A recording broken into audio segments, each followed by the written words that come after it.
Tadi malam Indonesia melihat sebuah mobil Barakuda Brimob menabrak dan melindas seorang pemuda 21 tahun bernama Afan Kurniawan. Kalau dilihat dari videonya, kecil sekali kemungkinan mobil tersebut tidak sengaja menabrak Afan. Kecil sekali. Dan kalaupun tabrakan terhadap Afan adalah ketidaksengajaan, tidak mungkin ketika mobil itu melindas Afan tidak disengaja.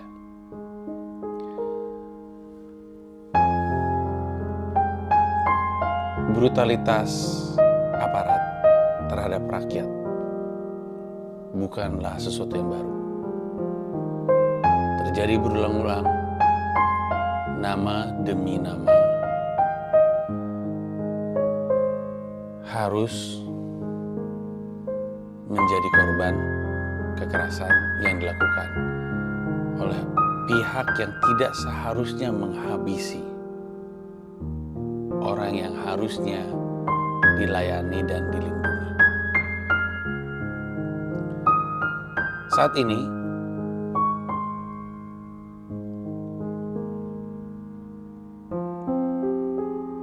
kami tidak bisa diajak berdialog.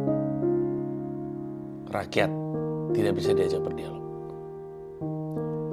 Saat ini kami marah. Terima saja kemarahan kami. Anda tidak bisa berdialog dengan orang yang lagi marah. Terima saja. Dan Anda punya kemampuan untuk menerima kemarahan kami. Kami cuma datang dengan kemarahan. Anda punya kuasa, Anda punya senjata, Anda punya barakuda. Terima saja kemarahan kami, biarkan kami marah. Karena setelah itu, yang kami minta adalah giliran Anda untuk bekerja. Kami menuntut sesuatu. Sesuatu harus lahir dari kejadian ini.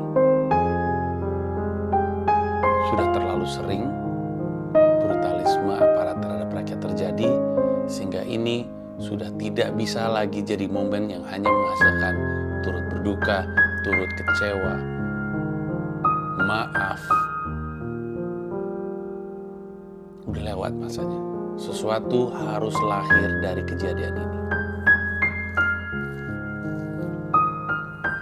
Dan untuk itu, kami mengarahkan pandangan kepada Anda, Bapak dan Ibu sekalian. Wakil rakyat, anggota DPR. Rasanya naif untuk berpikir bahwa semua aksi yang terjadi dalam beberapa hari terakhir ini tidak ada kaitannya dengan Bapak Ibu. Terlepas dari apakah Bapak Ibu setuju atau tidak. Tapi protes adalah bagian dari negara demokrasi. Kalau nggak suka kami protes, nggak usah jadi bagian negara demokrasi. Kepada Bapak Ibu Wakil Rakyat, ini adalah kesempatan yang baik untuk kembali menjalin hubungan dengan rakyat dengan menjadi pihak yang membantu memicu perubahan tersebut. Karena DPR melakukan kemitraan dengan kepolisian, Komisi 3. Kami ingin wakil rakyat kami berdialog dan menghasilkan sesuatu yang akan menghilangkan atau sedikitnya membuat susah kejadian ini berulang kembali. Pada saat yang bersamaan, kepada Bapak Kapolri, kami sudah dengar kabar terbaru, sudah ketemu dengan keluarga, sudah menyatakan akan membiayai semua proses. Saya dengar ada 7 orang kepolisian yang sedang disidik.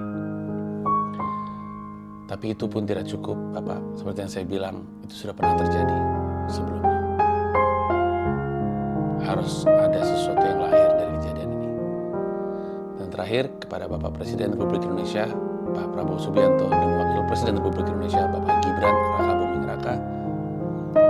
Bapak-bapak adalah pimpinan kami. Kami melihat ke arah Bapak untuk memastikan kami, rakyat yang Bapak pimpin, dilindungi dari kejadian serupa lagi. Ivan Kurniawan usianya 21 tahun. 21 tahun. Dialah yang oleh bapak-bapak disebut bagian dari generasi emas. Apakah ini nasib generasi emas Indonesia? Jawabannya ada di tangan bapak-bapak sekalian. Kami marah, tapi kami menanti.